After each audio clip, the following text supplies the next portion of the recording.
माता सरस्वती, जय जय गुरु उपदेश, जय जय भारत भारती, अब जय जय भारत देश।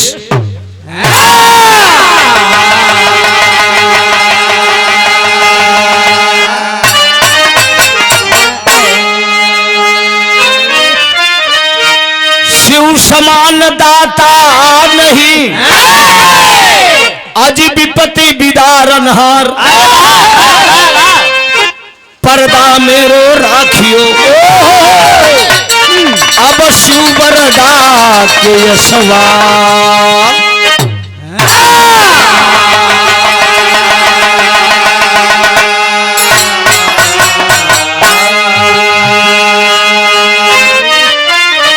श्याम रंग शोभा वर्णित,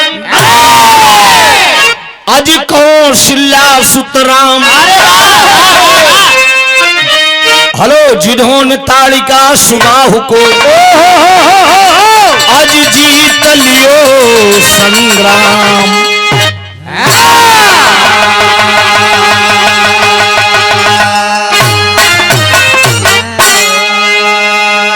तू दुर्गा बन के अइलू,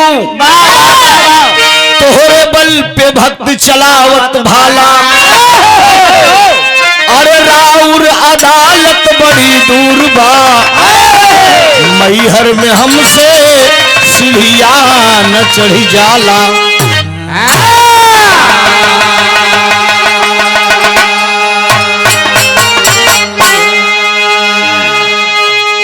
गीत गाने से पहले समय काफी हो चुका है साथियों, मैं इस धरती को नमन करता हूं, यहाँ की मिट्टी को तिलक लगाता हूं, इस जौनपुर की धरती को। बारात के शुभ अवसर पर यह कार्यक्रम रखा गया है। बारात के मलिकार साहब महाराज दशरथ जी, क्या बात है, बड़े गाजे बाजे के साथ बारात लेकर आ पाए। बड़ी खूबसूरत महफिल है। जौनपुर, आजमगढ़ और तमाम जिले के यहाँ पर महान भाव आए हैं। सबका हार्दिक अभिनंदन वंदन है। अरे वाह। और बगल की पार्टी अभी अभी आप लोगों ने शानदार प्रस्तुति सुना। राजा हो तो है कैसे मनाई, कैसे पियाई हो, रतिया में हमरे न लागे उहाई, दुल्हा हो तो है कैसे मनाई। पानी की व्यवस्था आ गई है भाई, निकाल करके एक शीशी पीते रहिए आप लोग। हमरे डॉक्टर साहब को दे दा। हाँ, थोड़ा प्यास लगी थी इनको। आदरणीय उजाला यादव जी और आपकी पूरी टीम, हार्दिक अभिनंदन वंदन। वंदना का भाव प्रस्तुत है त्रिभुवन नाथ यादव तीर्थराज प्रयागराज से। समय की नजाकत को देखते हुए एक लाइन है मार्ट साहब। क्या बात है, अरे बाबा।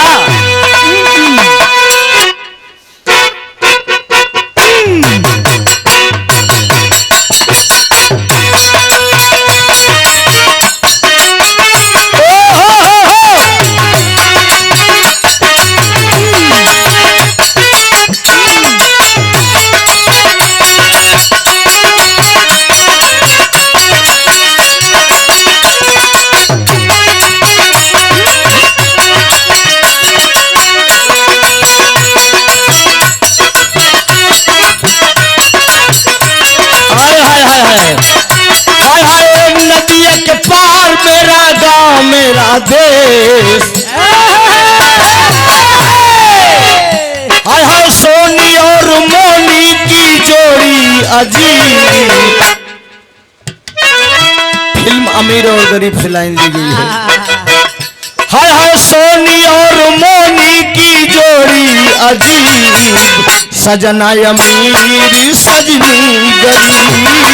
सोनी और मोनी की जोड़ी सजना अमीर गरीब।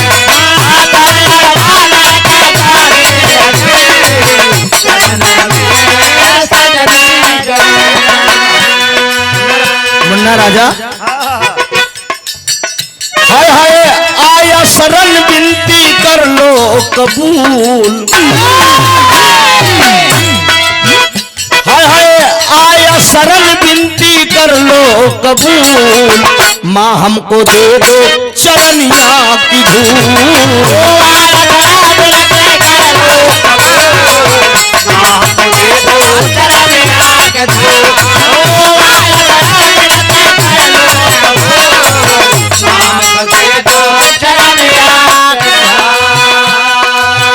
बेटा कहता क्या है? हाँ दुनिया में मशहूर तोहरी कीर्तिया।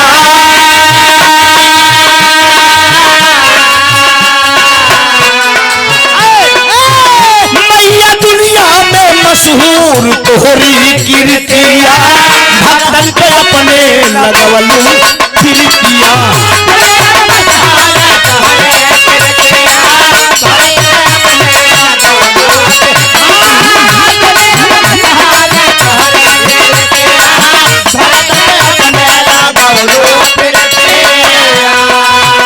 मैया हर लो विपत्तियां।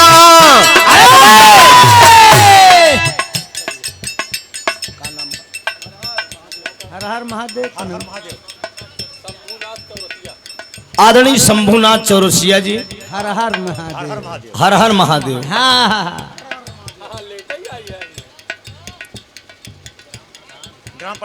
ग्राम प्रधान जहां से बारात आई है, पड़ोसी। अच्छा अच्छा, प्रधान जी बड़े दिलेर हैं। अनमोल पुरस्कार देकर आपने सम्मान किया। बचई का है, बाकी तो सब झड़ चुका है। अब हम सब समझत है कि इतना दिमाग का कमजोर थोड़ी क्यों है।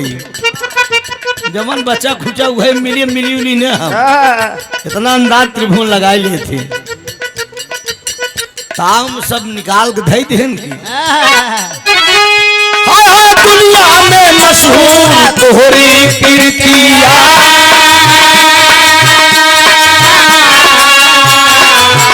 मैया दुनिया में मशहूर तोहरी कीर्तिया।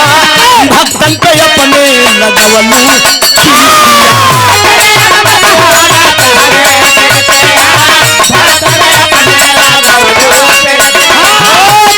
लो बेटा लो।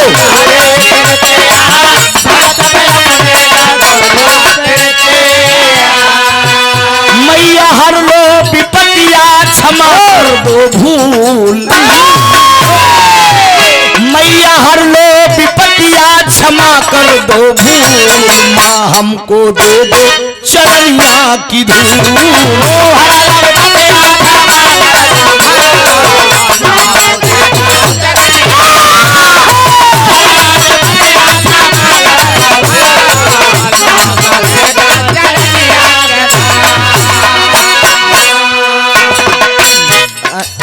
बेटा मुन्ना राजा, सोना सुहानी की नहीं तोड़ रहे हो।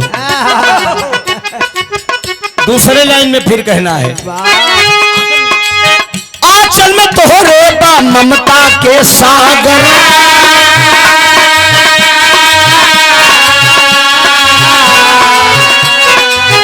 आंचल में तोहरे बा ममता के सागर।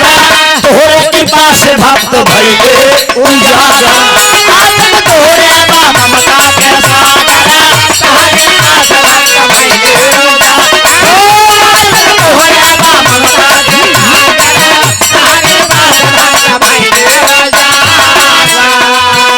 हाय हाय भेंट हित में लाया मैया श्रद्धा के फूल। हाँ भेंट हित में लाया मैया श्रद्धा के फूल। माँ हमको दे दो चरनिया की धूल।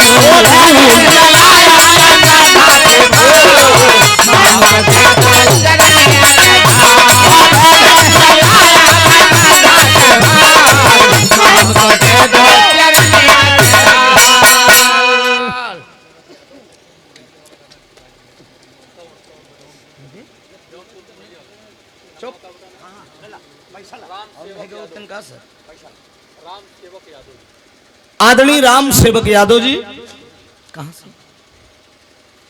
आपके कर कमलों द्वारा ये सादर यहीं की भिखारीपुर की धरती से वाह वाह वाह। ये सादर 500 रुपए का पुरस्कार इस माता जहां से बारात आई है।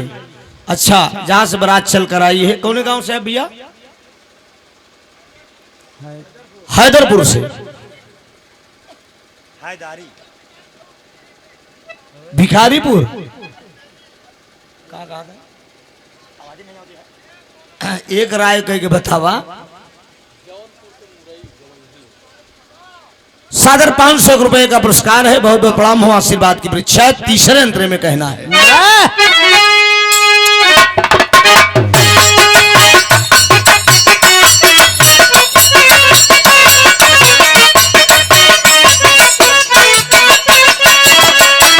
तेरी महिमा अनंत है माँ, महिमा जगतिया में तोहरी बन्यारी।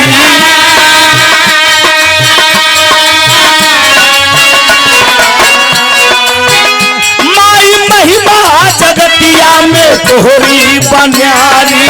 केहू बना राजा, केहू बन गया भिखारी।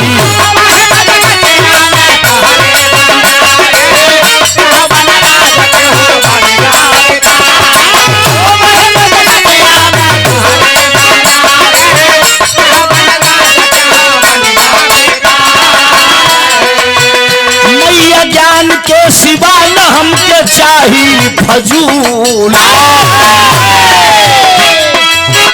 मैया ज्ञान के सिवा न हमके चाही फजूल।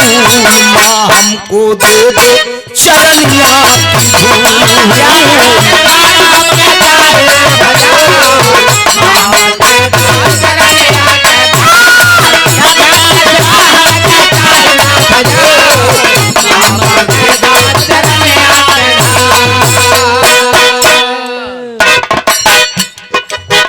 आखिरी लाइन में कलाकार अपने खानदान का परिचय देगा। मैं किस वंश का हूं? सब गुरु भुल्लू दादा कजले कोताल।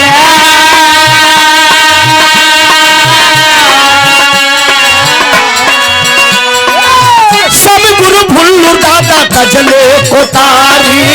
रामधार हैदर गुरु स्वर्ग सिधारी।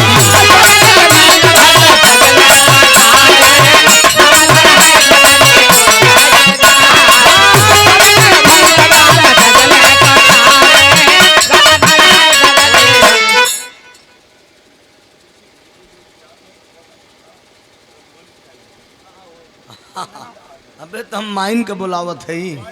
अरे तो कैसे रंगोली? बैठिए आप प्रधान जी। लास्ट हो रहा भैया। हाँ तो हम का करिए? तो हम बंधने का आवत है ना। अरे भाई सब छूटेगा, लेकिन आप आराम करिए थोड़ा से। लास्ट लाइन चल रहा। वंदना का लास्ट लाइन है। अच्छा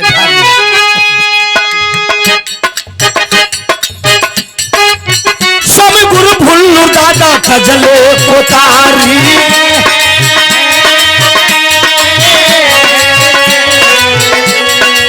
सब गुरु भुल्लू दादा कजले कोतारी। रामधार हैदर गुरु स्वर्ग सिधारी।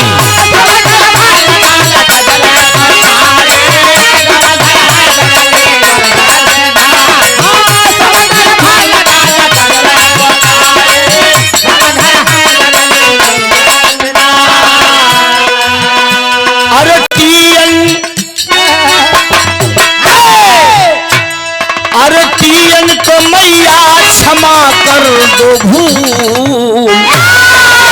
अरे त्रिभुवन की मैया क्षमा कर दो भूल। माँ हमको दे दो शरणिया की धूल।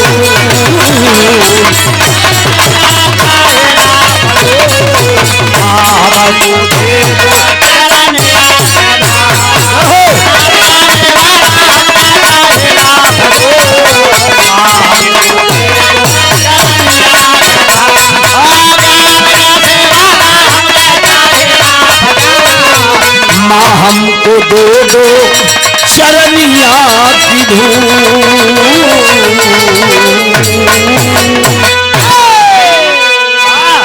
वंदना तो हो गयो मास्टर। प्रधान जी कहाँ गए? अब तन बड़ा फोन प्रधान जी के रात में आवत बा। अरे भाई पूरे गांव के मेहरनून के जिम्मेदारी हुई। के कॉलोनी दे के बा, के सफाई कर्मी में लगावे के बा, केकर राशन का कार्ड कट गया बा। सारी जिम्मेदारी हल्का से इसका लेवल भैया और बढ़ाइए, भारी बता रहा है मास्टर। बजट और कचकचाए के कुछ मूड मिजाज बन जाए लोगों से।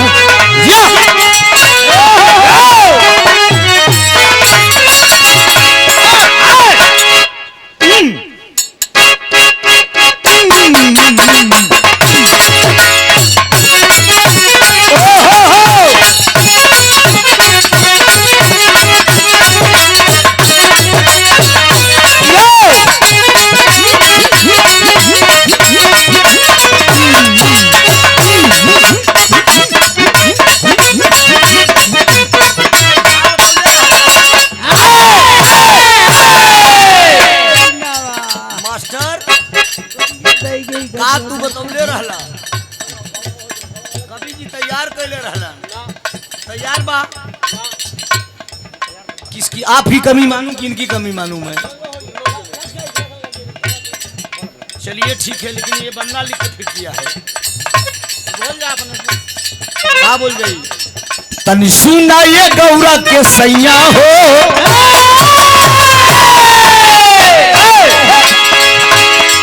तनी सुना ये गौरा के सैया, काहे भावे ला बोल के बतैया।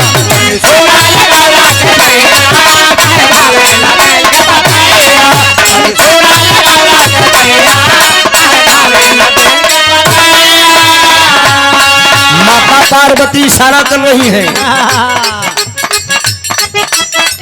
तनी सुना ये, तनी सुना ये, तनी सुना ये गौरा के सैया, काहे भावे ला बोल के बतैया।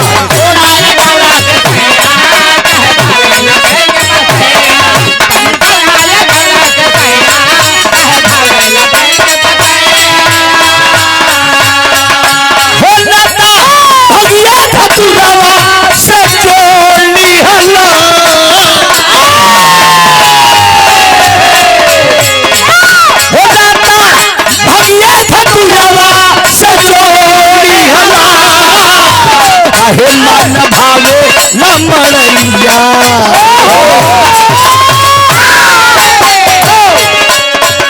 काहे मन भावे लमड़ैया, माने छोड़ दिहला। काहे मन भावे लमड़ैया,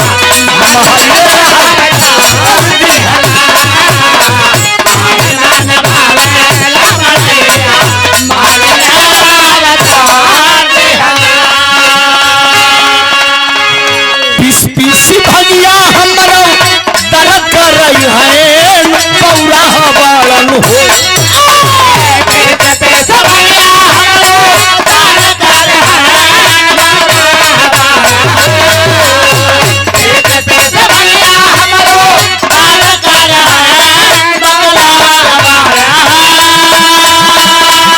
माता पार्वती का इशारा हो भोलेनाथ का तरफ। तू कौने कौने किस्म का मर्द हुआ, तुम्हें कुछ बुझा था? पीसी पीसी भंगिया हमरो दर्द कर रही है, पौरा बालन हो।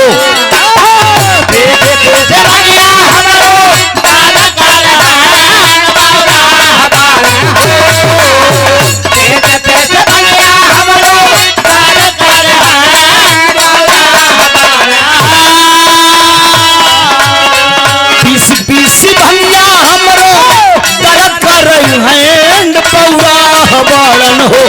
रजऊ हमरो हंस में पौरा बालन हो।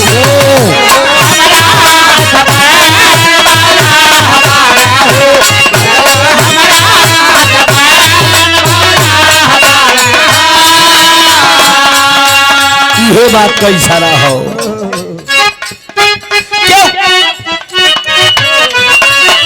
बहुत अच्छे, बहुत अच्छे। केहू कहे भोला, केहू कहे त्रिपुरारी।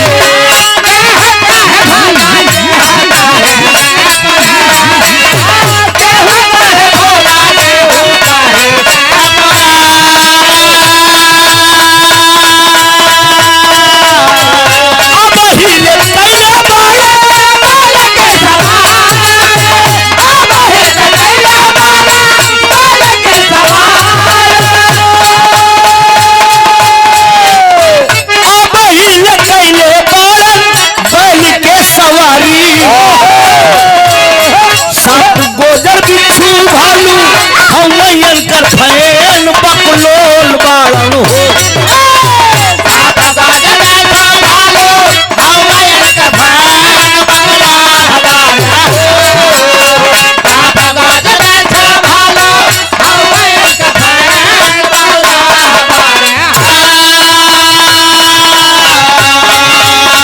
साप गोजर बिच्छू भालू मैयन कर फैन बौरा बाड़न हो जऊ हमरा हंस बने बौरा बाड़न हो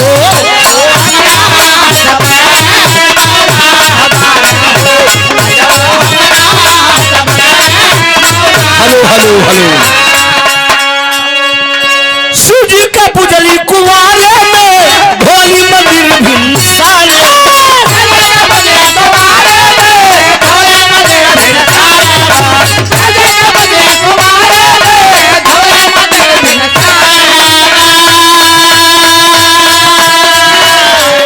सूजी का पुजली कुआरे में भोली मंदिर भिनसारे में अरे पूजा लाली काई आए सखी मिलल बाडा ड्राइवर हमके सही आए सखी मिलल बाडा ड्राइवर हमके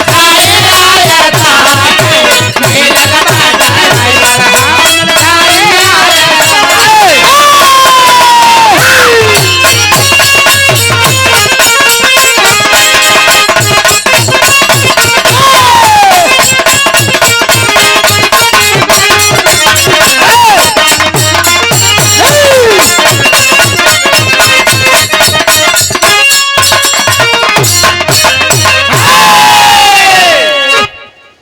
बड़ी सुंदर वाह प्रस्तुति अभी आप लोगों ने सुना। भगवान विश्वकर्मा वाह वाह वाह विश्व कला की शादी मेहरारू काठे के सबक नहीं बर्दाश्त करते। अरे वाह ये सत्य है। जयमाल पर लोग गए पूरा दुल्हा के पूरा परिवार नात रिश्तेदार तो लोग उधर डटा हुई बरस बरस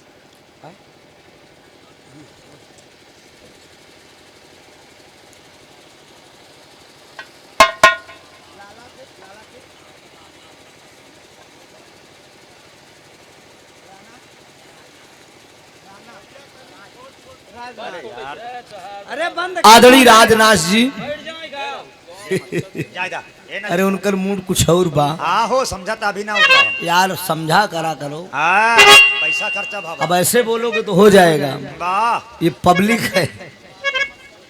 आज समझाओ उनके भड़काना उनकी बात को समझा।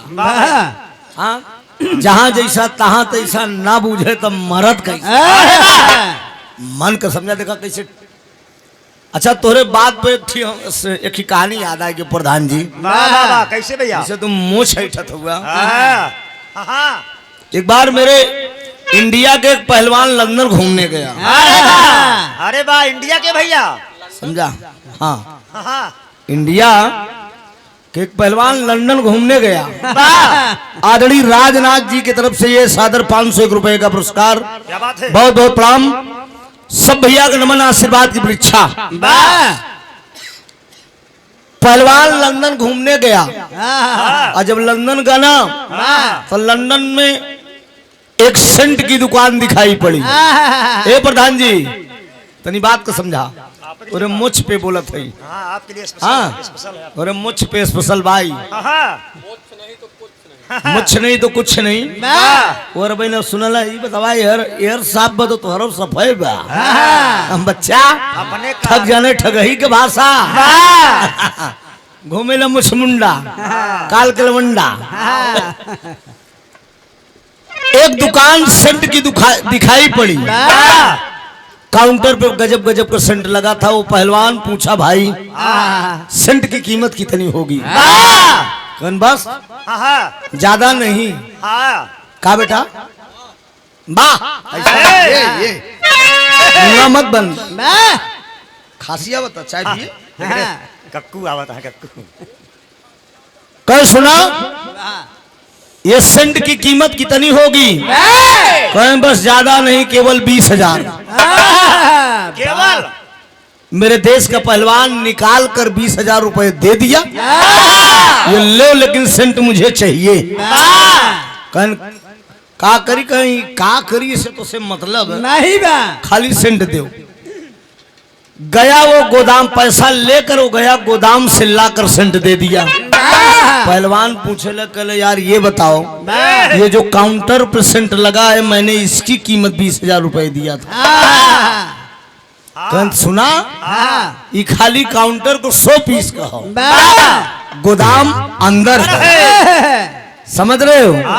कलन ठीक है साले, कोई बात नहीं है, मैं हिंदुस्तानी हूँ, समय आने दो तो बताता हूँ। लंदन से एक पहलवान आया इंडिया में, घूमते घूमते एक दुकान पर पहुंचा, बस जैसे प्रधान जी मोछिया का धई का इठत है। प्रधान जी सुना पहले, जैसे आप मोछिया इठत है, ऐसे एक पहलवान मोछ ऐंठ रहा था। वो लंदन के पहलवान बोला कि यार इस जो मोछ तुम ऐंठ रहे हो, इसकी क्या कीमत होगी? कहन बस ज्यादा नहीं है, इसकी कीमत केवल 65,000 रुपए है। 30,000 ज्यादा बताया इंडिया वाला। निकाल कर वो लंदन का पहलवान 30,000 रुपया दे दे। कहन ठीक दो। आज वो मोछ मांग रहा है 50,000 में, तो मोछ ऐठा था तो 50,000 कीमत बताया, कहा लाओ पैसा पहले दो। जब पैसा दे दिया तो धीरे से हाथ डाले, उचार के एक बार थमाए दे। लो कहन मैंने ये मांगा था, कहन साले ये 100 पीस है, काउंटर दिखाने का है, गोदाम नीचे है, अंदर है। तो इंडिया को लोग इतना चालाक होती कि जैसे को तैसा, जहां जैसा तहां तैसा, ना बूझे तो मरद कैसा। बजा मालिक।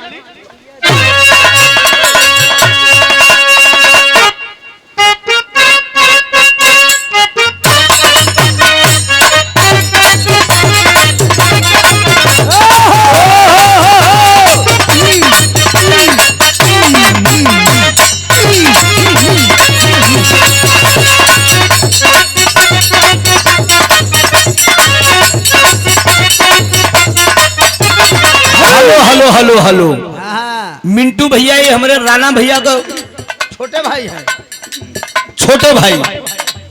111 रुपए का पुरस्कार है। दोनों दुल्हन अपने दुल्हा का शिकायत करत बा, ओकर मर्द कर रहन ठीक न बा। इतना बढ़िया बढ़िया कपड़ा लेकिन रोज खराब करके दुल्हनिया इशारा करके कहत बा, हाँ धोलो में बिगाड़ जाला दहिया के हुरका।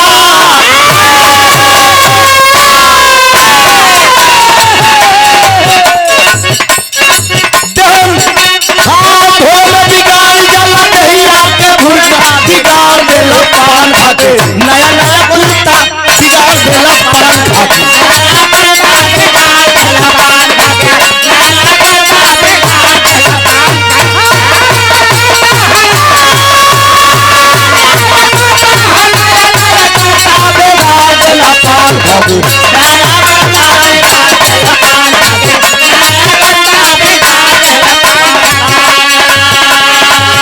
दुल्हन शिकायत करबे को तोरे जैसा मर्द हम ना देखी। नया नया कुर्ता हम धोई तो तू पान खा के चुआए के चलाउला करो का करी। मेरा मर्दवा का तो खाली हमारे कमी बा। ढेर जनी बोला गरम हो तबाखो पड़िया, ढेर जनी बोला गरम हो तबाखो पड़िया, बिगाड़ दिल पिए में बीड़ी चार देलो, सैया पिए में बीड़ी चार देलो,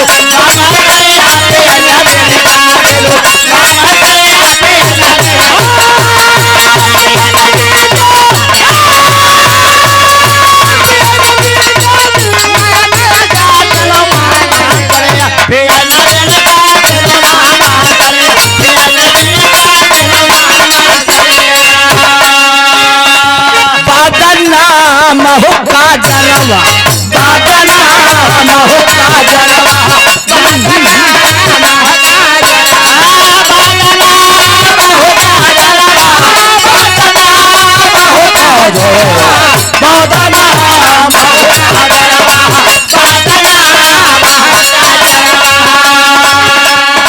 फिर वही प्रधान जी चौरसिया साहब शंभुनाथ चौरसिया साहब हर हर महादेव। हर हर महादेव वाह प्रधान जी टोपी वाले उनका मर्दे कमन सभा कहा थे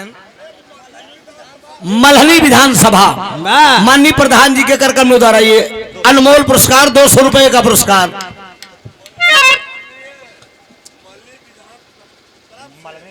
मल्हनी विधानसभा की तरफ से बहुत बहुत गैया के टूटले से रोवई गाड़ी आलवा बसुआ के टूटले लोहा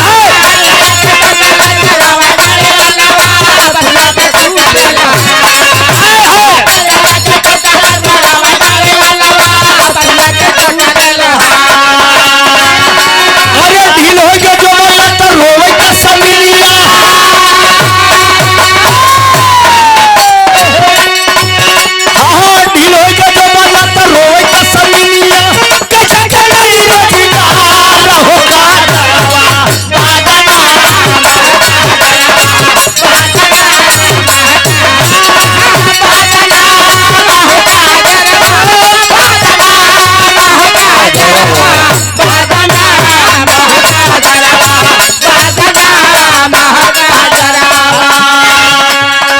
गोरिया दई गई गजो घर के धोखा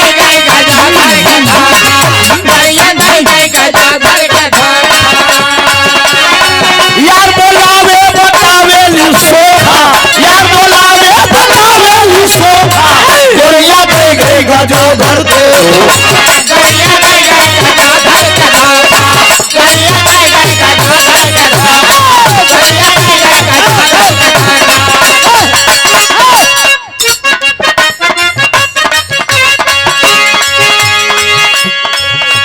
जैसे नवई पासावा ककाई ओसे गोरी नहीं नहीं के चलती ना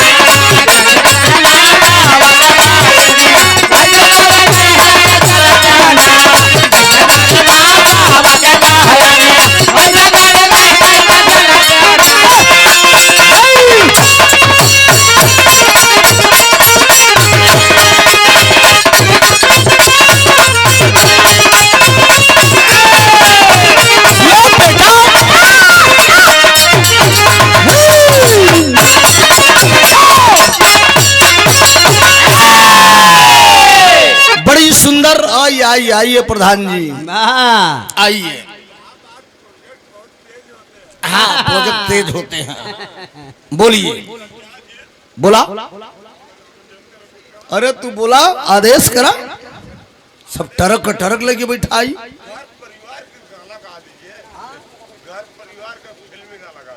गा दे रहे हैं ठीक है सर बैठिए आप ही दोहराए आइए विराह की बड़ी सुंदर प्रस्तुति इधर से भी हाँ बेटा ठीक है बेटा आदेश आपका जैसा होगा वाह सबकी बात को मानेंगे हम वाह आपकी और आपकी और आपकी भी क्यों नहीं नहीं खोला अभी अभी वाह जल्दी में थोड़ा से आप काम करिए खिंचाएगा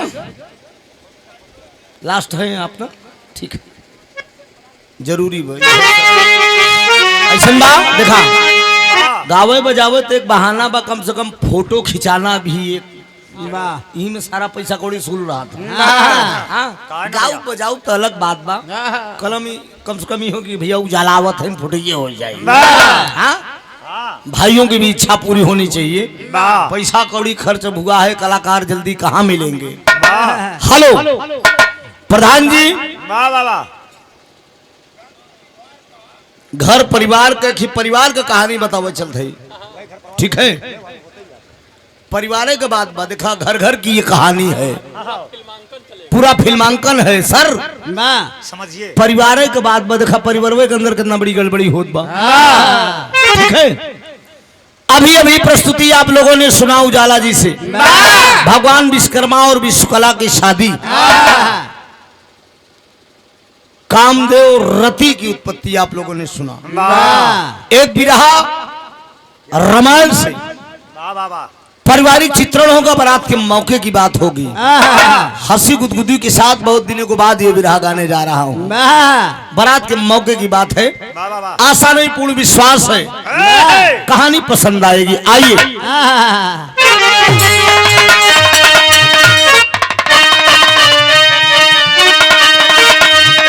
तो सुपंखा लंका में एक बार, सुपंखा लंका में एक बार,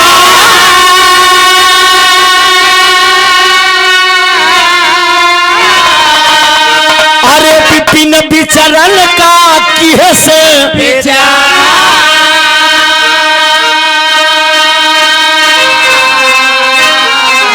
कर सिंगार सो रहु चल भैलिन गुलनार।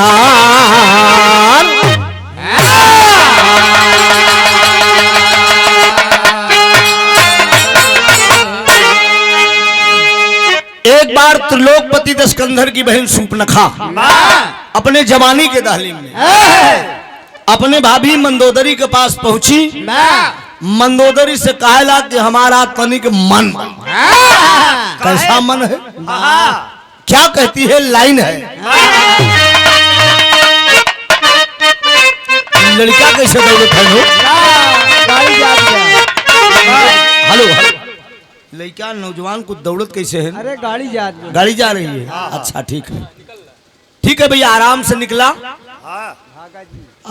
भागन ने कहीं गिर पर पड़ा तो पैर सर मोच मार जाए तो दिक्कत हुई। बाराती लोग भाग रहे हैं, वही देख रहा हूं।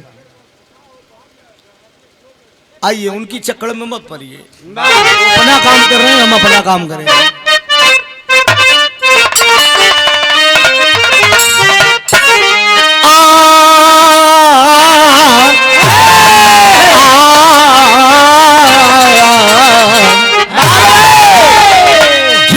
अब मजा, अब मजा, अब मजा, अरे अब मजा, अब मजा नहीं आता, अरे अब मजा नहीं आता, दूर के जीने में मजा नहीं आता।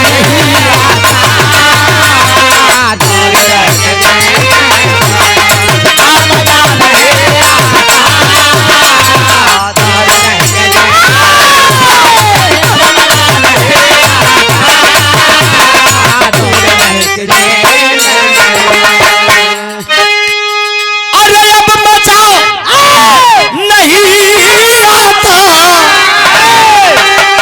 अरे दूर रह के जीने में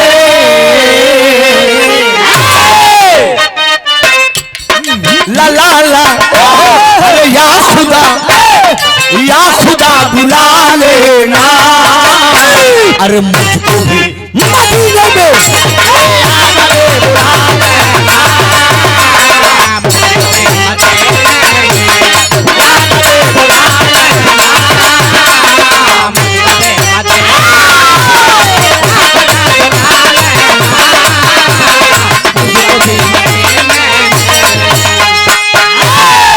लेकिन गौर करेंगे, ये सूप न खा ले लो भैया, आप लीजिए, काम दीजिए, इनको दीजिए और नाम बताइए।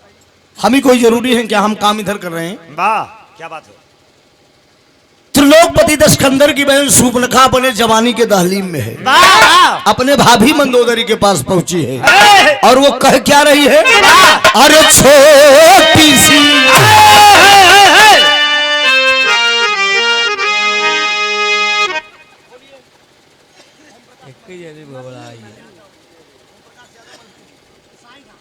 साई गांव से ओम प्रकाश यादव जी। वाह वाह वाह अरे नरेश, नरेश आपका नाम है। अरे तू एक मनी के नहीं संभाल पावता, मैं तनी बड़ी पब्लिक संभाली थी।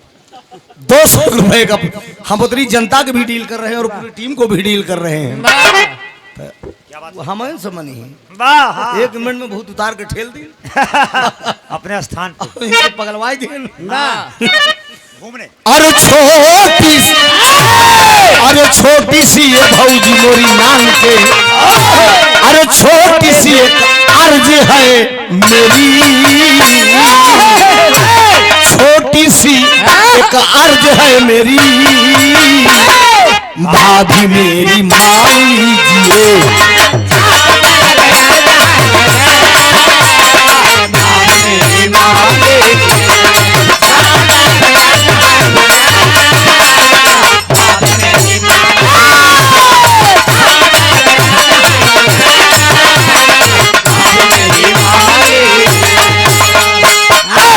छोटी सी एक अर्ज है मेरी,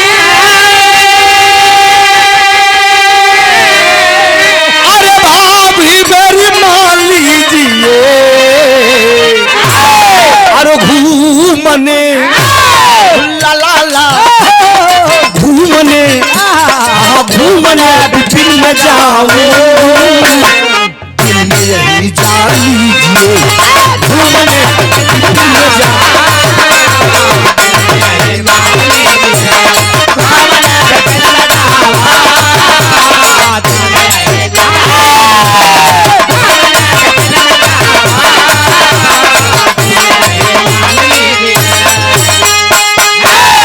ये सूर्पनखा विचार करती है और अपने भाभी मंदोदरी के पास पहुंची है। नजम का भाव लगा, कहानी की शुरुआत यहीं से है। कहाँ तो हर दिमाग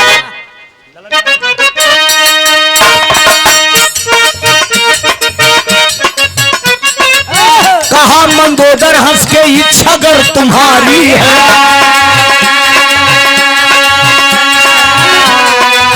कहा मंदोदर हंस के इच्छा अगर तुम्हारी है, शौक से जाओ तुम तो मेरी ननद प्यारी हो। साथ मंत्री को लो, साथ मंत्री को लो, अब देरी ना लगाओ तुम।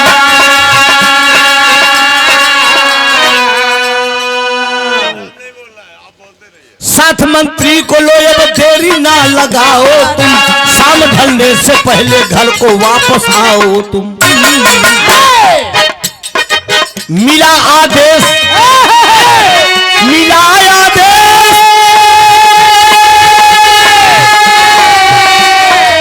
मिला आदेश, तब तन पर सुर हो श्रृंगार किया।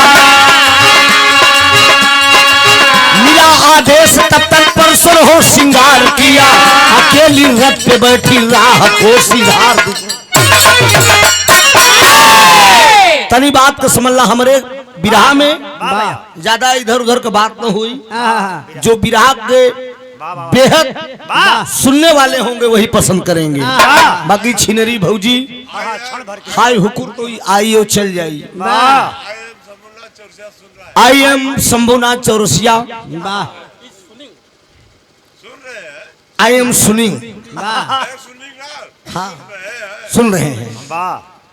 मलनी विधान सभा की तरफ से अभी अभी आपने दिया है मलनी विधान सभा से सादर 201 रुपए का पुरस्कार। जरा गौर करेंगे कहानी पे आप लोग मित्रों। एक बार त्रिलोकपति दशकंधर की बहन सूर्पनखा अपने जवानी के दहलीम में कह बोल दिया, भौजी लंका में रहते रहते उबियाई गई, बहरे जाए के मन बा। मंदोदरी कहती रथ पर बैठ जाओ जाओ, लेकिन इस बात को याद रखना जवानी के दहलीम में हो, शाम ढलने से पहले घर को वापस आ जाना। रथ पे बैठ गई, चल देती है। जेठ की दोपहरिया में, गर्मी का महीना है बाबूजी, एक जंगल में पहुंचती है। रथ वापस चला आया और वो लड़की अकेले घूम रही है। प्यास लगी, एक सरोवर के किनारे जाती है। बड़ा निर्मल जल है। सोच रही है बस इसी सरोवर का पानी मुझे पीना है। अगल बगल चारों तरफ देखती है, कोई मर्द नहीं दिखाई पड़ा। प्रमाण मिलता है पुराण के अंदर, धीरे से हेलो चौरसिया साहब धीरे से तन का कपड़ा उतारती है, वो उतार कर किनारे धर देती है, गहना भी उतारती है, उसी सरोवर में प्रवेश कर जाती है। और लड़की जब स्नान करने लगती है, कौन? सूपनखा अर्थात रावण की बहन। एक नौजवान आता है, एक नौजवान आया और देखा, कहा ये सुंदरी सरोवर में अकेले स्नान कर रही है। पास में पहुंच गया और सरोवर में प्रवेश कर रहा है। वो सूपनखा कह रही, तुम कौन हो? कहा मैं कौन हूँ? दर्द लग गया अमर अकबर अंथली से। आप कहो। प्रधान जी तो हार वाली लगे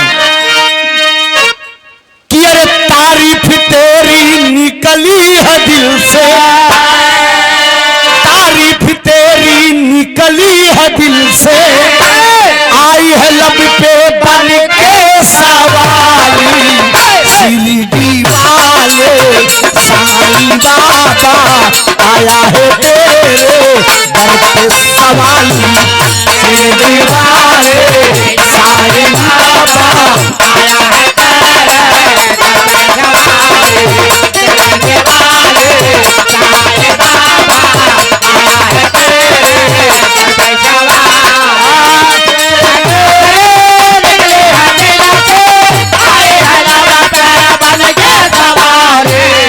सीढ़ी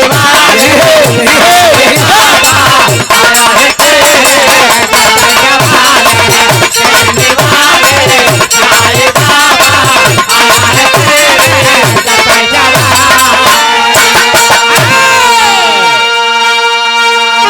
प्रवेश कर गया वो नौजवान और उस सुंदरी का कलाई पकड़ लिया। सूपनखा कह रही कि खबरदार, मेरी अगर बदन में आपने हाथ लगाया तो। कहा मेरी जान, मेरी जान, कहाँ तुम रह रही थी? खोज रहा हूँ। कहाँ रह रही थी?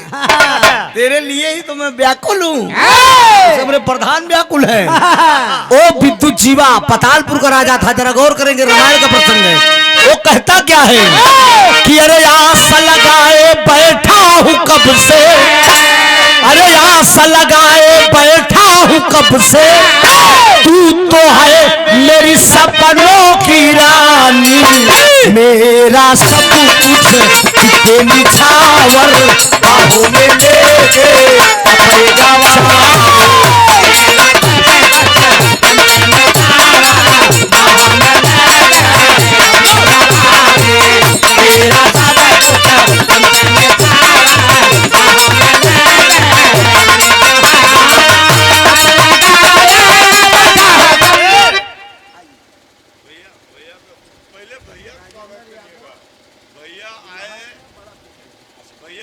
बड़े सम्मान के साथ आदरणीय राजेंद्र प्रसाद यादव जी, वाह वाह, इस महफिल के बादशाह दूल्हे राजा जी के बड़े पिताजी, वाह, ये सादर 501 रुपए का आशीर्वाद दे के आपने अपनी बारात में मेरा सम्मान किया। अब और क्यों हो पापा हरण के भेद दा, हितनाथ नाथ रिश्तेदार का जितना हो सके भेद दा, सब लोगों से मुलाकात हो जाए। और आदरणीय ये शंभूनाथ चौरसिया साहब, मल्हनी विधानसभा, हर हर महादेव, ये 201 रुपए का पुरस्कार। वो नौजवान कह क्या रहा है, हर चाल हंसनी सी और बोल में बिगड़ी पहली,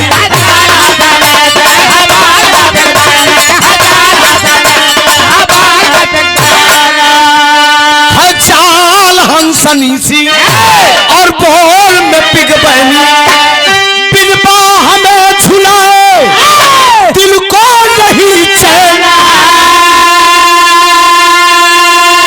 अरे काले घुंघराले बाल जैसे मेरी जान दिन में हुई रैन है। बेटा प्यार से अपने तो पायल बजा, प्यार से अपने तो पायल बजा दे, कोई चुनरिया में तो जाके सादे, अपनी नजर से अपनी कमर से होगी नहीं कुछ अपनी कहानी, अपनी नजर से अपनी कमर से होगी नहीं कुछ अपनी कहानी।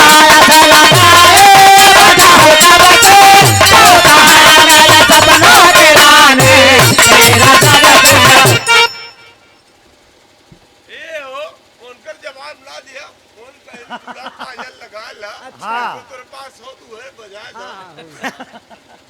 ए भैया इलाहाबाद वाले मुंगराबाद शाहपुर से हो जाए आदरणीय रतन यादव जी दूल्हे राजा जी के मामा जी के करकमनों द्वारा क्या बात है। ये सादर 500 रुपए का आशीर्वाद आया है। वाह बहुत बहुत कमल चरण में नमन है, आशीर्वाद की परीक्षा है।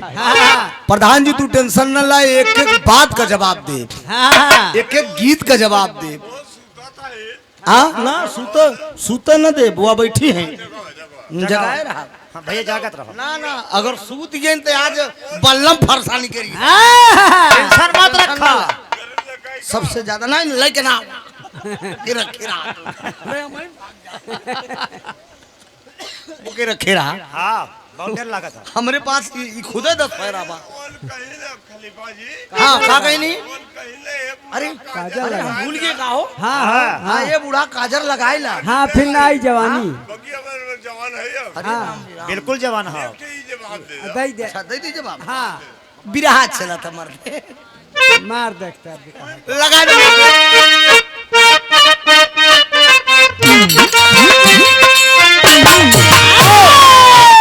हाय हाय ए बूढ़ा पाउडर लगाया, ए बूढ़ा पाउडर लगाया, फिर ना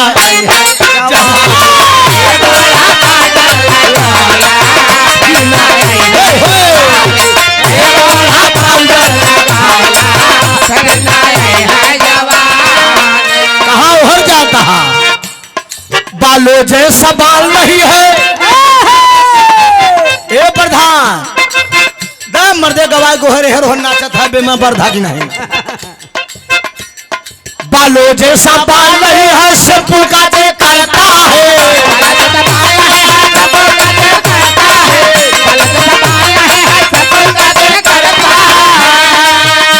अरे ए बूढ़ा हाय बूढ़ा आगा लगाया, फिर ना आई है जवानी। ए बूढ़ा पंकज यादव मल्ली विधानसभा सेक्टर प्रभारी पंकज यादव जी, समाजवादी पार्टी सेक्टर प्रभारी पंकज यादव जी, मल्हनी विधानसभा। आप माननीय महोदय जी की तरफ से सादर 500 रुपए का पुरस्कार। वाह आंखों जैसा आंख नहीं है, आंखों जैसा आंख नहीं है, काजल का दिल करता है।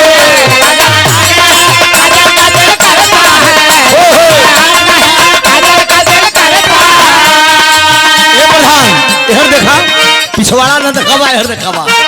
अरे ए बूढ़ा ए हो, हाँ हाँ ए बूढ़ा सुरमा लगाया, फिर ना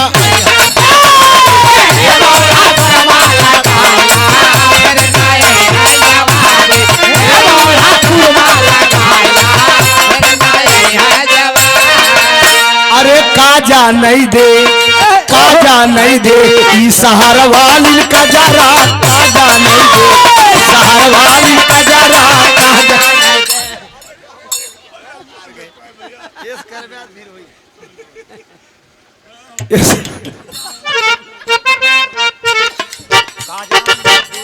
जब लड़के वही का हमारे भाई पकड़ खींच ले हो फिर। अरे आन का बलमुआ का पेड़ा मिठाई, आन के बलमुआ का पेड़ा मिठाई,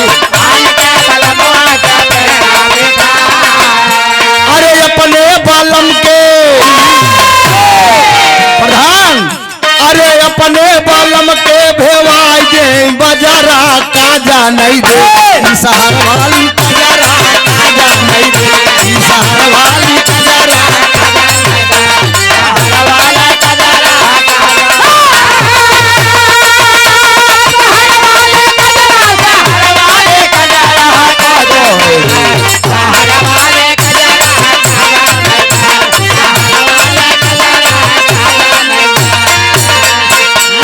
कहयान का बलमुआ का सेज सुतावई, अरे अपने बलम का देखाई दे नखरा काजा नहीं, सहार वाली कजरा काजा नहीं दे, सहार वाली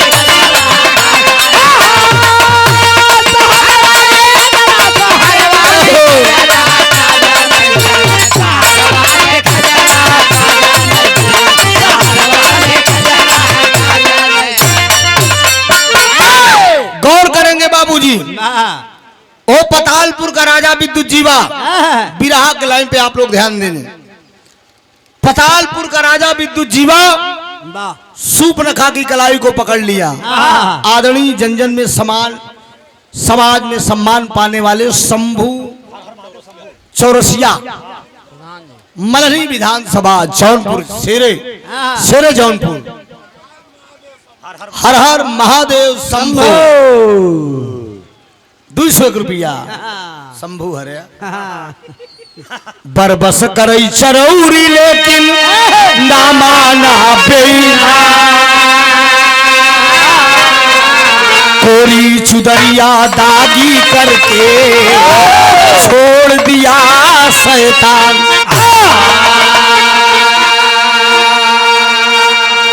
ओ विद्युत जीवा उस सूपनखा को सरोवर के अंदर पकड़ लिया और जबरदस्ती कर दिया, उसकी इज्जत को लूट लिया। लौट कर वो लंका आती है, विद्युत जीवा के द्वारा उसके पेट में गर्भ आ गया, तो मामला गड़बड़ाई गई। यहाँ अरे कमीना चूदर दागी कर गया, बिहस बिपिन मेदनी अग्न बदन में जागी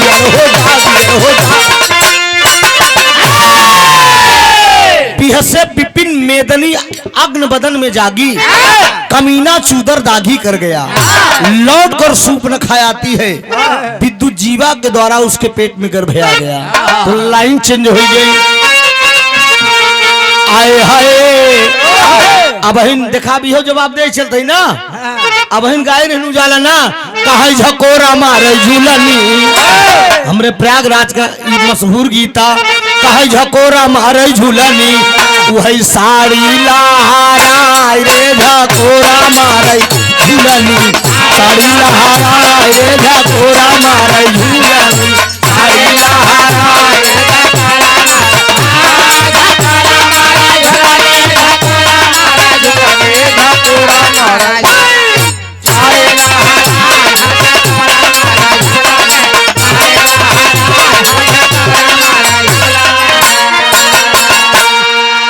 उजाला जिगायर कहा घुसुरी गवा बरधा सरियई मझारी घुसुरी गवा बरधा।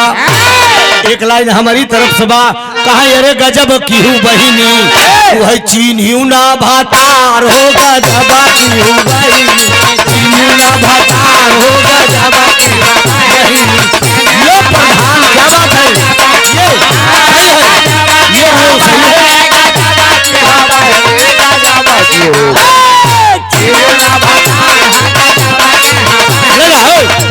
लेला लेला लेला प्रधान जी की तरफ से नहीं जितना देबा उतना ले। हर हर महादेव शंभू चौरसिया मल्हनी विधानसभा, पूरे मल्हनी विधानसभा की तरफ से शंभू चौरसिया प्रधान जी के कर कन्नो द्वारा कहा गजब की हूँ बहिनी, हाँ कहा गजब की हूँ बहिनी, कहा दुबराई गयू काहे बदे, वही बेटा वही बिना दुबराई काहे बदे, बेटा वही बिना दुबराई देखे उनका बुढ़ापा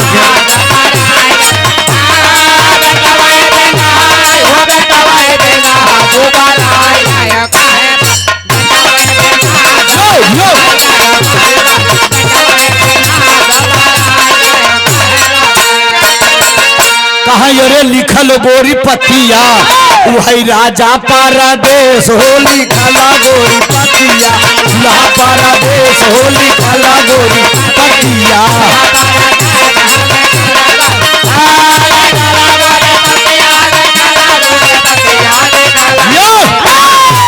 राजा परदेश हो लिखला गोरी,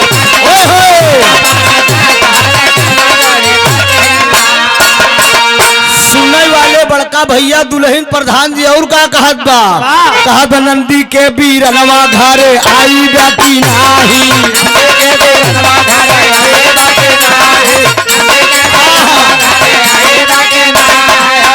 मान लो प्रधान जी तू परदेश चला जाता हो, तुहार वाइफ यानी प्रधान तो हुक्का बरे कहा है कि नंदी के बीरनवा घरे आई बेटी, हमारी ता पानी आबू डिस्टर्ब मत करो भैया।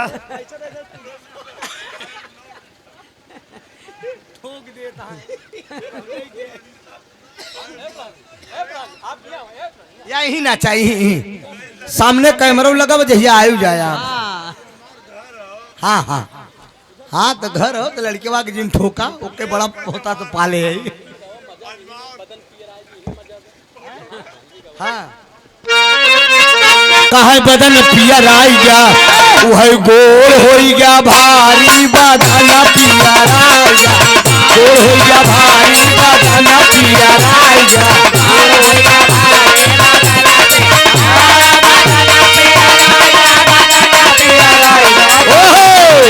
हो गया भारी बदन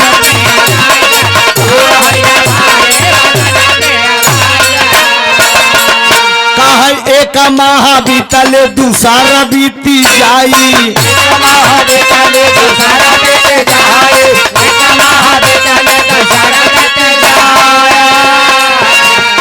तीसरा चौथा पांचवा गई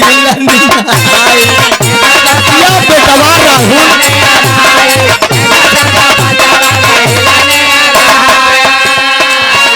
अरे 7 महीनवा में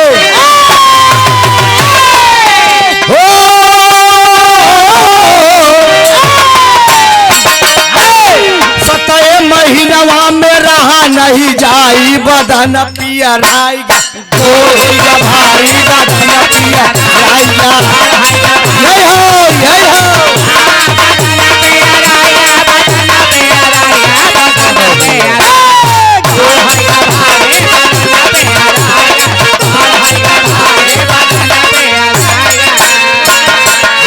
कहा 7 महीनवा में रहा नहीं 8 महीनवा में गर्भ कहा 9 एक बीततई प्रधान जी वही हो गया हजारी बदन पियर आई जा।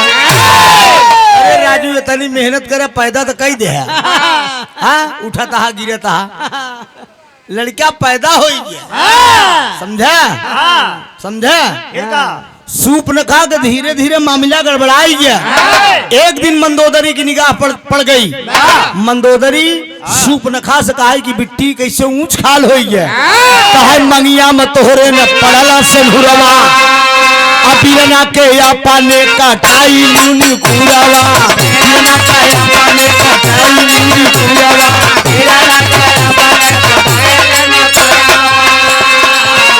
अरे गौवा नगरिया सब हाँ गौवा नगरिया सब दे तो है गारी बदन पियर आएगा गोल होगा भारी बदन पियर आएगा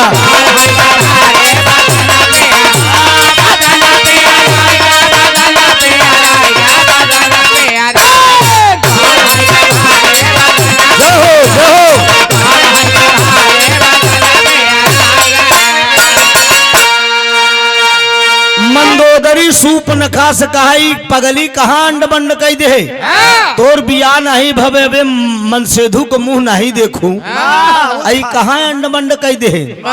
मंदोदरी धीरे से लंकापति दस्कंधर के पास गई अब मजाक कह के कहा चला अंगने में तोहार दीदी पूड़ी पोई के बैठी है चला पाई ले दस्कंधर कहा अगर ये बात सही न उतरी देखा जान ला मियान से निकाला तलवार मारब गर्दना सफा हो जाए लगी मंदोदरी मजाक करे अपने पिया रावण से कैसे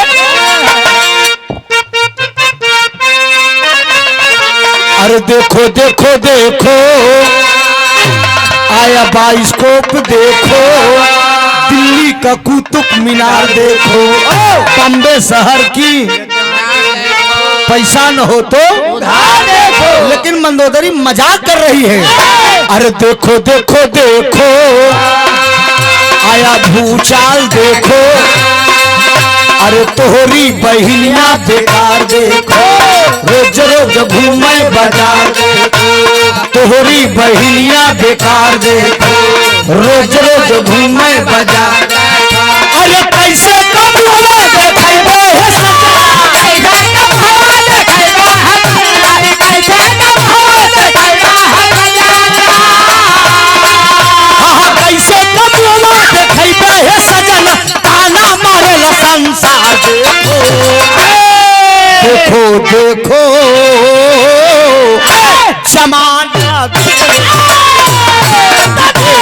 देखो जमाना देखो।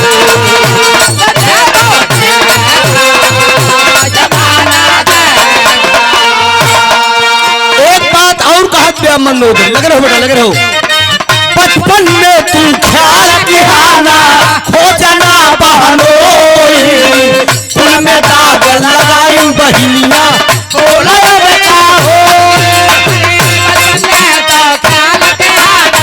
खोजना बहनोई, तुम में दाग लगाई बहिनिया बोला बेटा हो।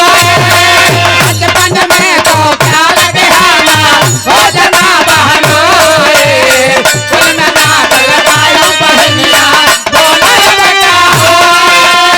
इज्जत कुंडली का देखो इज्जत कुंडली बिगाड़ देखो, अरे मंगा न सहुआ लिया देखो, अरे इज्जत कुंडली बिगाड़ देखो, अरे मंगा न सहुआ लिया देखो, अरे अपने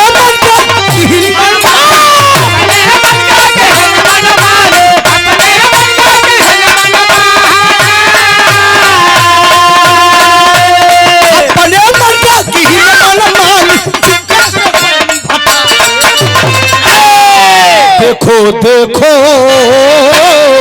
जमाना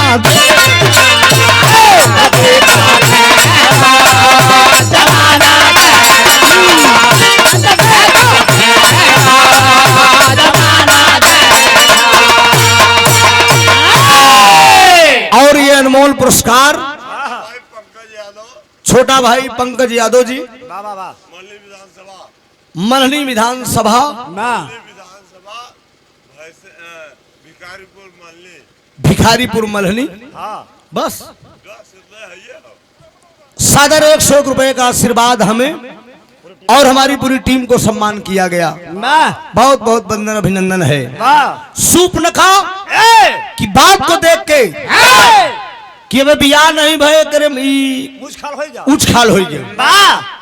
मंदोदरी अपने पिया लंकापति, हाँ राजा रावण से मजाक कर दिया कि चला अंगने में तोहार दीदी पूरी पोत है, चला पायल।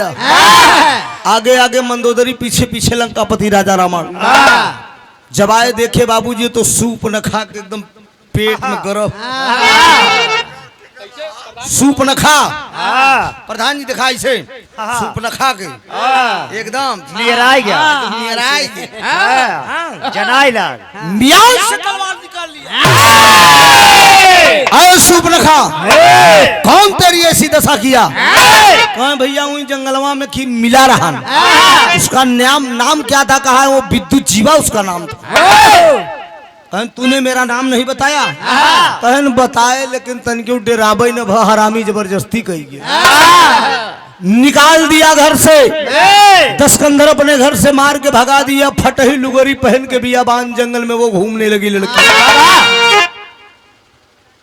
बियाबान जंगल में वो लड़की घूम रही है। आज जब घूम रही है तो एक नौजवान आता है उस जंगल में, उससे पूछ रहा है कि सुंदरी कहाँ मकान है और तू किसकी प्यारी हो?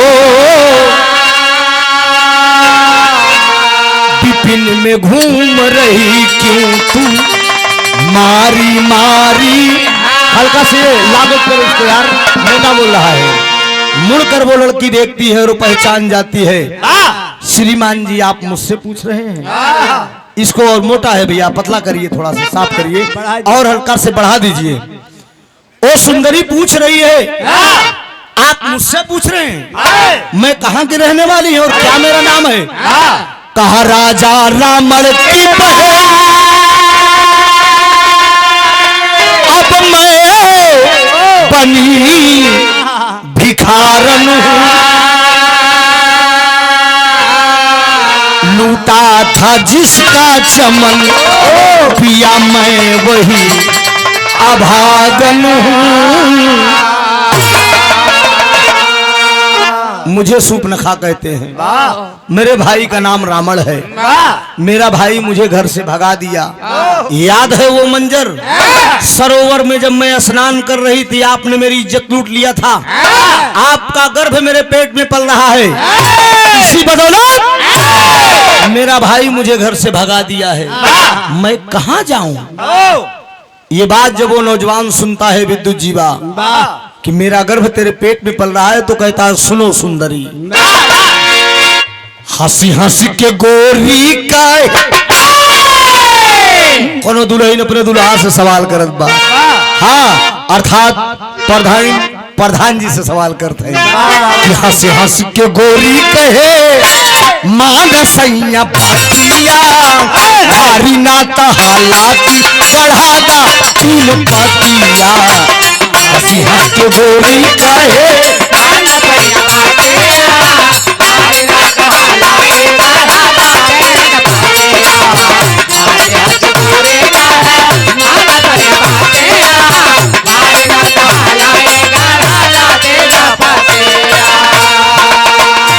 लेकिन वो नौजवान क्या कहता है, बोला विद्युत जीवा रे हंस के बोला रे बोला रे बोला रे बोला, बोला विद्युत जीवा हंस के बोला रे बोला रे बोला रे बोला, बोला विद्युत जीवा हंस के माधुरी बचा लिया, चला हमरे घरावा बनैबे दुल्हनिया। बोला विद्युत जीवा हंस के माधुरी बचा लिया, चला हमरे घरावा बनैबे दुल्हनिया। बोला विद्युत जीवा हंस के माधुरी बचा लिया, चला हमरे घरावा बनैबे दुल्हनिया। गईले विद्युत जीवा संपताल पूरा लोकवा, गईले विद्युत जीवा संपताल पूरा लोकवा, लाल एक ही पैदा होइगा दूर होइगा सुखवा, लाल एक पैदा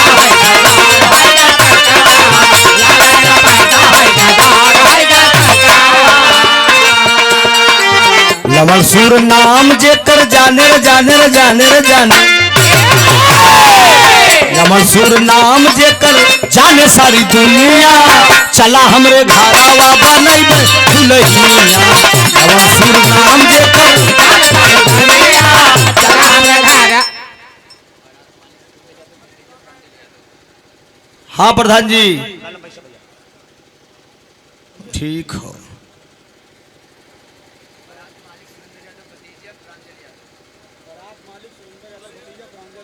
आदरणीय बारात के मलिकार साहब के भतीजा प्रांजल यादव जी की तरफ से ये सादर 201 रुपए का पुरस्कार है। बहुत बहुत प्रणाम है। जय जय हर हर महादेव महादेव महादेव महादेव। प्रधान जी कहाँ जाते हैं? अच्छा आप रहे ना? अरे तू न रहा तो पूरी महफिल बेकार नहीं। जब तक हम नहीं जाएंगे हम दोनों कलाकार तब तक आपको जाना नहीं है। जवाब देंगे ना? पूरा एकदम जवाब बा, टेंशन ना ला। हाँ ना ना ना ना ई बरे तबे जवाब नहीं देते कि भाई चला जा कि भाई सब सूत जी ही का मतलब है। कम कम जवाब के चक्कर में तनिक जागत रहा। हाँ हाँ यस। अरे जौनपुर का कम नहीं बा। ये दिखा था कितना ये साला ये काउंटर है, गोदाम तो अंदर है। ए बाबू पातालपुर का राजा था विद्युत जीवा, शादी करके सूर्पनखा को ले गया अपने घर पे। 9 महीना बीतने के बाद एक लड़का पैदा हुआ जिसका नाम था लवणसूर। बच्चा पैदा हुआ, दोनों प्राणी बड़े खुश हैं। अब ये बात यही छोड़िए, चलते हैं लंका। लंकापति राजा रावण प्रधान की तरह मुंह छेड़ रहा था और मन में क्या सोच रहा है, मिर्जापुरी खाटी चौलरी का भाव।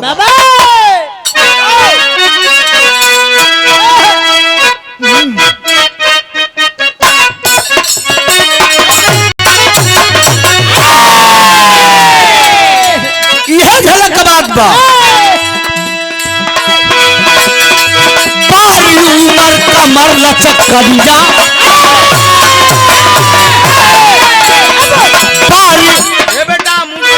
बारी उमर कमर लचकनिया, बारी उमर कमर लचकनिया, कोई खींचे बिहुर के पनिया, कोई झुलनिया। बारी उमर कमर लचकनिया, कोई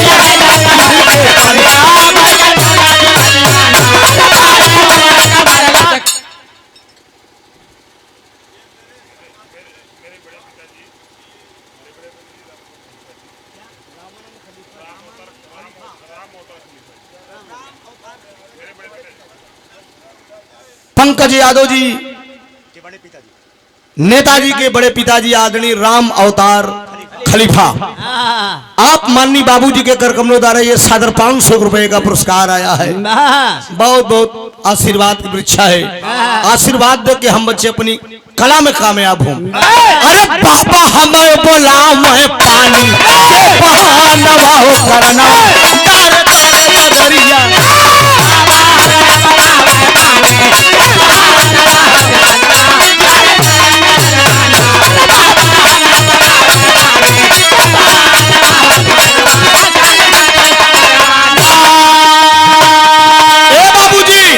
लेकिन त्रिलोकपति दशकंधर क्या कर रहा है, मन में क्या विचार किया? अरे एक दिन चला दसान पानवा हो मिलनवा होई गंदी जवानवा, एक दिन चला दसान लइके पानवा हो मिलनवा होई गंदी जवानवा।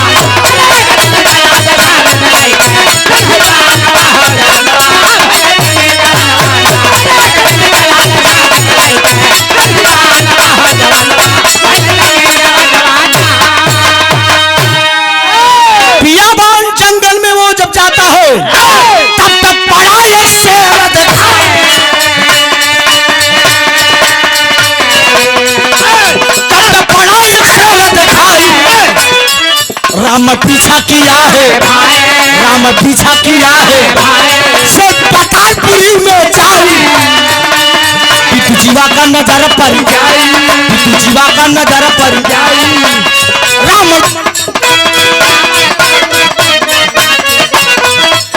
तूने छोड़ी बिहले साथ पानवा हो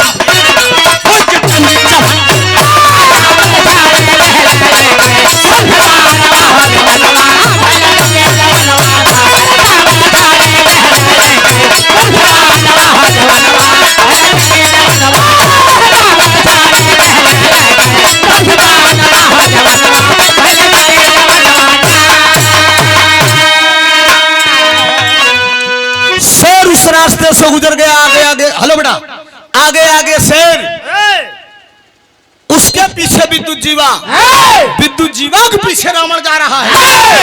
एक बाण छोड़ दिए, शेर को लग गया, शेर गिर गया। दोनों लोगों में होता क्या है? अरे रावण कहां शिकार है मेरा,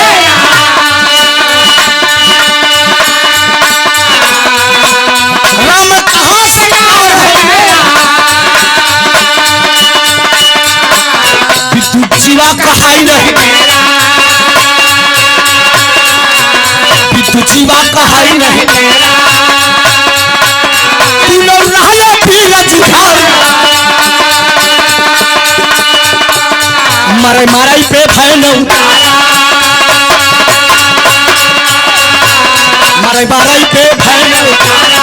राम काट से बने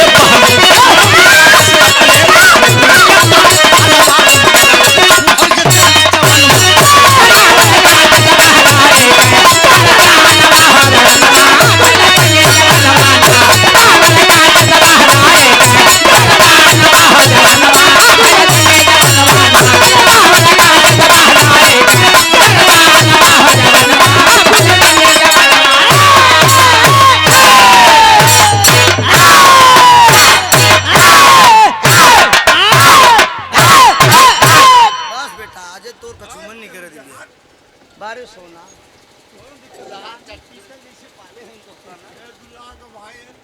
आज ही सारा कसर निकल। हाँ, आदरणीय दूल्हे राजा जी के चाचा जी वाह वाह वाह सुरेंद्र यादव जी की तरफ से ये सादर 521 रुपए का आशीर्वाद आया है इस मिर्जापुरी चौलरी पे। बहुत बहुत वंदन है, अभिनंदन है। टूटिए के लिए क्षमा प्रार्थी हूँ मित्रों, जरा गौर करेंगे। त्रिलोकपति दशकंधर अपने मन में विचार किया कि मैं शिकार खेलने जाऊंगा। जंगल में पहुंचता है तो शेर मिल गया, शेर का पीछा कर लिया रावण। शेर उस रास्ते से गुजरा जहां पर पतालपुरी में विद्युत जीवा सूपनखा दोनों प्राणी बैठे हैं। बहादुर है विद्युत जीवा, उठा लिया धनुष बाण, आगे आगे शेर, उसके पीछे विद्युत जीवा, विद्युत जीवा के पीछे रावण जा रहा है। दोनों एक के साथे बाण छोड़ दे, एक बाण जाके जो है शेर को लग गया, शेर गिर गया, विद्युत जीवा भी पहुंचा और रावण भी पहुंचा। दोनों में भिड़ंत हुई गई। रावण बलशाली था, विद्युत जीवा को मार के गिरा दिया। जब मार के गिरा दिया, बाबूजी सूर्पनखा दूर से खड़ी होकर लख रही कि भैया, अरे ये तो हमारे भैया दशकंधर हैं, मेरे स्वामी का हत्या कर दिए, मेरे मांग का सिंदूर उजाड़ दिए। बाबूजी पास में पहुंचती है, दशकंधर जब अपनी बहन को देखता है, कहता है सूर्पनखा तुम यहाँ कैसे? वो बता रही है बाबूजी, शिवमूर्त गुरु को लाइन बाई,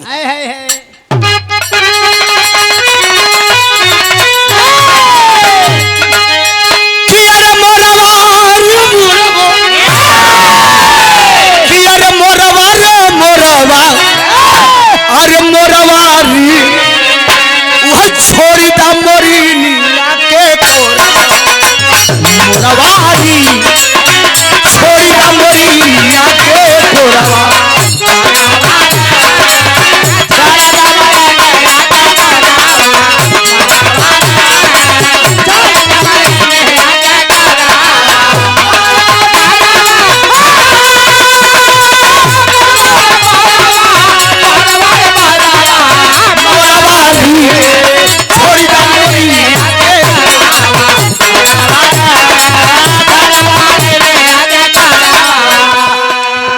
बहुत अच्छे बेटा राहुल, एकदम लव यू। लेकिन बाबूजी वो सूर्पनखा अपने भाई दशकंधर से कह रही है कि अरे बीरना हो बीरना, अरे बीरना हो बीरना, अरे बीरना हो, अरे मोर पियावा का कई नाया का तालिया, बीरना हो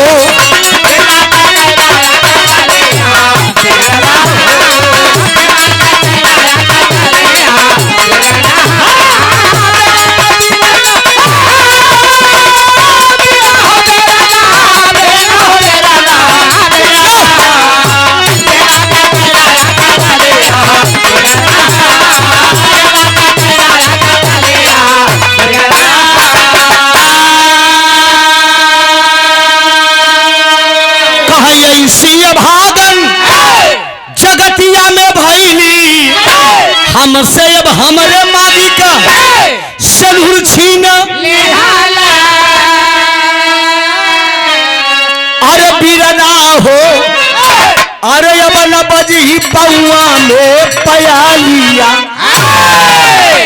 आपने जिसका वध किया है वही मेरे स्वामी थे। अपने याद है, आपने इन्हीं का गर्भ मेरे पेट में पल रहा तो आपने अपने घर से मुझे भगाया था। जब मैं भागते भागते आई थी जंगल में, इन्हीं से मुलाकात हुई। ये अपनी दुल्हन बना के मुझे अपने घर ले गए। ये मेरे स्वामी थे। मेरे मांग का सिंदूर आप भाई होके उजाड़ दिए। डांट कर दशकंधर बोलता है, आए सूर्पनखा तू मेरे साथ चल।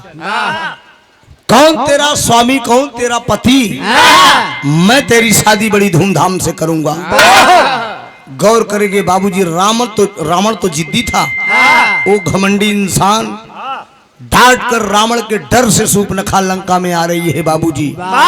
लेकिन आ तो रही है, लेकिन मन के अंदर अपने एक भावना बनाती है।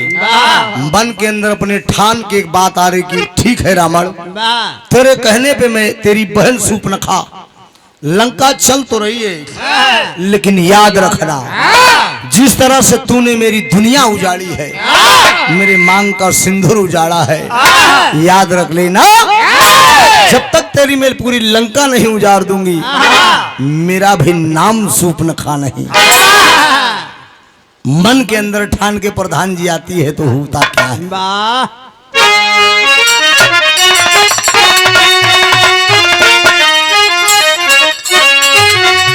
अरे बदले की भावना, अरे बदले की भावना वह मन में बसा।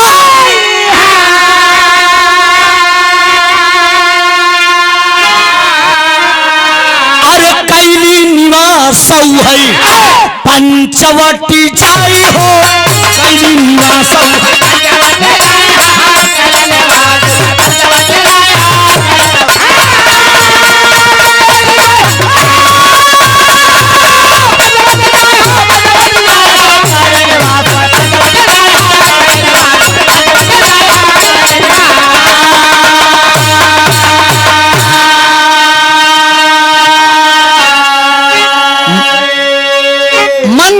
ठान के सूपनखा आती है तो राम और लखन सिया ले बिया बनवा शादी का बहाना कई के आए सुपंखा जनानावा लंका नाश कैली वही कान निकुरा कटा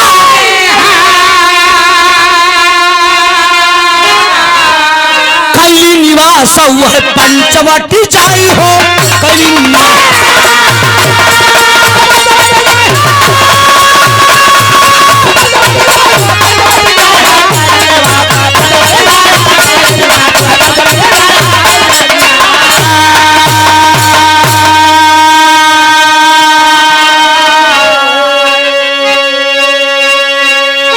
शादी का बहाना करके सूप न खायाती है।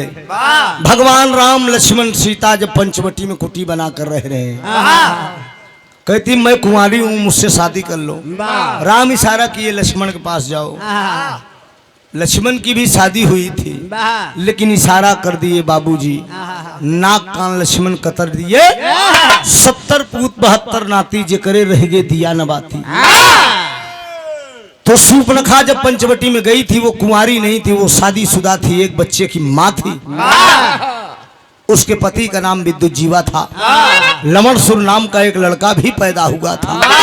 रावण की पूरी दुनिया, पूरा परिवार उजड़ गया एक नारी के कारण। एक बहन ने अपने भाई की पूरी दुनिया उजाड़ दी, इसलिए कि भाई ने बहन की दुनिया उजाड़ी थी। तो स्वामी गीतानंद अनंत भय बुल्लू तक दिए को तारी। राम धार हैदर अली जुगनू गईले स्वर्ग।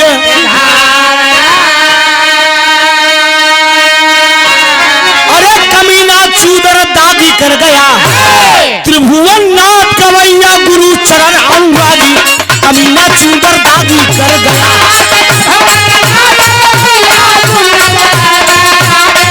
हेलो 1-2 मिनट की गीत आज के जमाने को देखते हुए।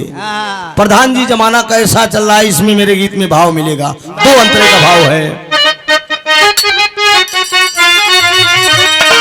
प्रधान जी बदल गई कुलरी तनी, अरे बदल गई कुलरी तनी, अब नाही केहू के लाजबा। ए भैया हरे अब नाही केहू के लाजबा। 1 नंबर के गई जमाना, 2 नंबर के राजबा। 1 नंबर के गई जमाना, 2 नंबर के राजबा।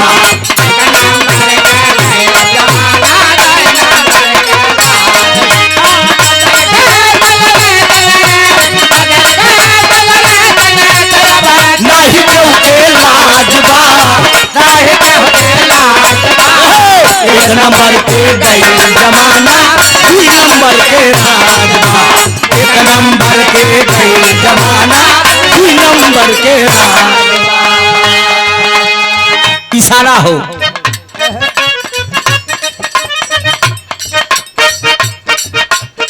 एक नंबर में बाप आई अब, 1 नंबर में बाप आई अब, 2 नंबर में बेटा। 1 नंबर में बाप आई अब, 2 नंबर में बेटा। 1 नंबर में बाप आया, 2 नंबर में बेटा। बाप ईमानदार बा, बेटवा फौरोबी बा। अब जमाना लग बा, बाप बेटवा साथे बैठ के ऑर्केस्ट्रा देखा था। कहूं कहूं बाप बेटवा साथे मिलाए के दारू पिए था। तो 1 नंबर में बाप आई अब, 2 नंबर में बेटा। 1 नंबर में बाप आया, 2 नंबर में बेटा। 1 नंबर में बाप आया, 2 नंबर में बेटा। 10 नंबर में आहाई हो नाती, 10 नंबर में आहाई हो नाती, रह पलंग पे लेटा। 10 नंबर में आहाई हो नाती, रह पलंग पे लेटा।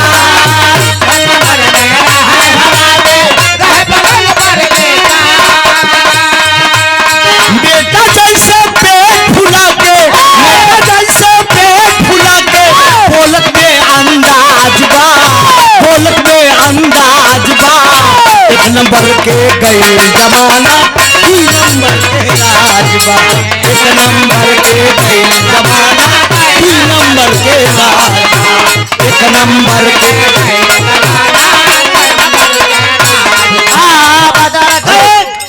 ये लोग, इन लोगों की मैं भावना देख रहा हूँ, आखिरी भाव दे रहा हूँ।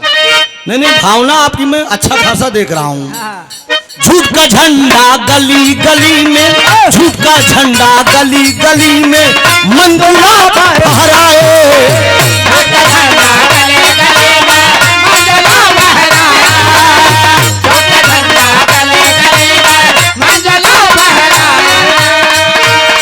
भोगी कपटी पूजल जाए, भोगी कपटी पूजल जाए, सच्चा रोड जाए।